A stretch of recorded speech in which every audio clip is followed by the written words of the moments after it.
Well, we're going to talk more about this with Rochelle Ferguson-Bouyahi from our International Affairs Desk. Hi, Rochelle. Hello. We're seeing there then these strikes on oil refineries having a real impact. Absolutely. We heard in that report there that this is ultimately forcing Russia to look for creative ways, if you will, to mitigate fuel shortages. That was admitted by President Vladimir Putin earlier this week. They're now looking at countries like India to import petrol from. It's thought that 60,000 metric tons so far have been imported from India to Russia. The ideal figure for Russia would be about 400,000 metric tons per month. And they're looking not just to India, but equally to Belarus, to Kazakhstan, who have already promised at least 50,000 tons per month. Worth reminding our viewers that petrol consumption in Russia currently is about 110,000 tons per day in the summer. So you can see a real need there. And we saw, of course, in that report, these ever lasting queues, people having to go to several petrol stations to be able to actually get hold of the fuel that they need. The Kremlin then confirming that what they're looking for ultimately is reasonably priced petrol. And for that, we're seeing them go to India, a BRICS partner. But it's clear that these attacks on these oil refineries, on this energy infrastructure, is absolutely taking its toll.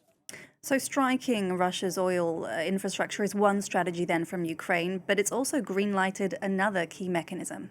Well, that's right. It's estimated that now, at this stage in the war with Russia, Ukraine is ultimately producing about 4 million drones per year, which is a pretty big number indeed. What Ukraine has done this time is put in place a state mechanism which allows them ultimately to export their weaponry. Why? Because they need funds coming in so that they can continue, fighting Russia. And of course, it's going to bring in key foreign investments for them.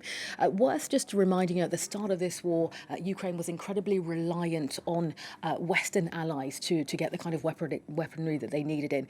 They haven't stopped there. They have taken the opportunity to build up their own technology. I've spoken about drones, but also counter-drone systems. So that's interesting now. And to see that the fact that Ukraine is going to be able to kind of expand their imports is really interesting.